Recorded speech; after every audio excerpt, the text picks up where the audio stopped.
Hey guys, Dico here. You might recognize the problem if I say that you have to fix your piston door pretty much every day because it's being spammed by other players on your server or wherever you're playing survival or creative, anything. But yeah, so today I'm going to show you how to make your door spam proof. I'm going to use this 5x5 door I recently designed with Sydney. It's very small, but that's not what we're talking about today. So if I just press this button here, you see that the door opens up, a little bit of lag there, like that, but I can't do anything. I can't do anything until it closes again. So currently I have it set up, so it just opens up for a short time whenever you press a button, and then there's a little bit of delay. Yeah. For bigger doors than this, I would rather not use this exact system. I would then just use an RS latch, which would be blocking the pulse and then take a pulse from the door itself, because otherwise you have to wait a long time when it's closed, which you already feel with this size. So well, with this size it's not that bad, but that's okay.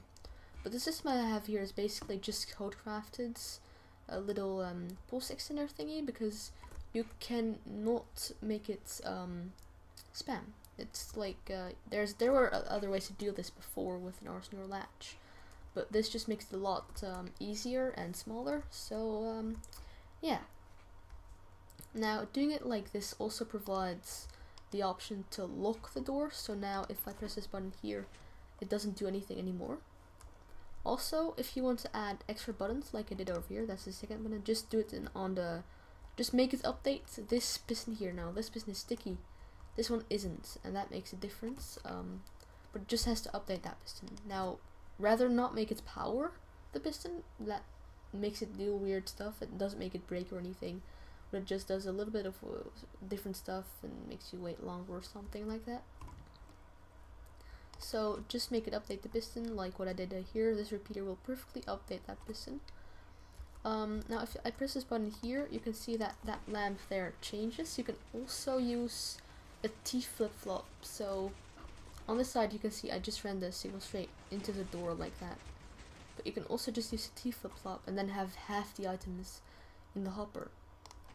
So there you go, it should change. Yep. Which is always great to see.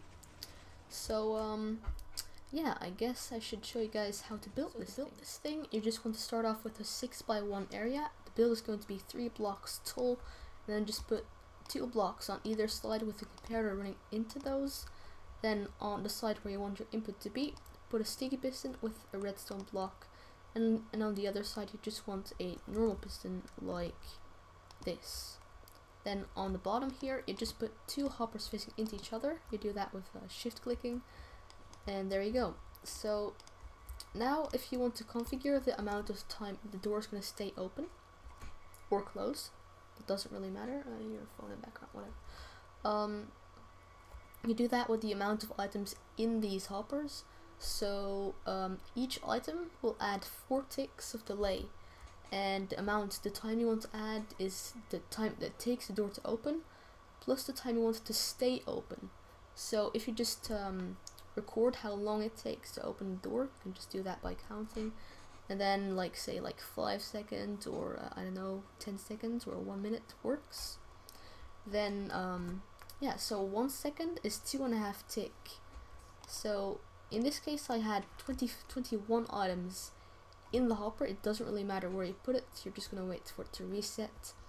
And then I recommend just doing something like this, or putting a repeater here. That will both update it. You can also have redstone here, or just having a piston right up here. When it extends or retracts, that will also update it. As you could see, when I broke that, that updated the piston. And then to lock the system, you're just going to have a lever or a button with a T flip-flop running into the regular piston on the other side. Now if you want to build yourself the T flip-flop right here, just put a repeater from the side with the sticky piston into a block. That's gonna have 2 hoppers down here, and then again facing into each other because that's useful. Then just put 2 redstone on top of those, and then a torch on the side there. Then put an item in these hoppers, just a single one, and then this comparator here is going to give your output. So if I update this piston, you see it changes, and then if I just do this, you see it changes again. So that all works, and if it's like closing when you press the button and then opening again, just make sure to invert the input into your input block. But that's it for today, so I hope you enjoyed this video, and I will see you guys next time.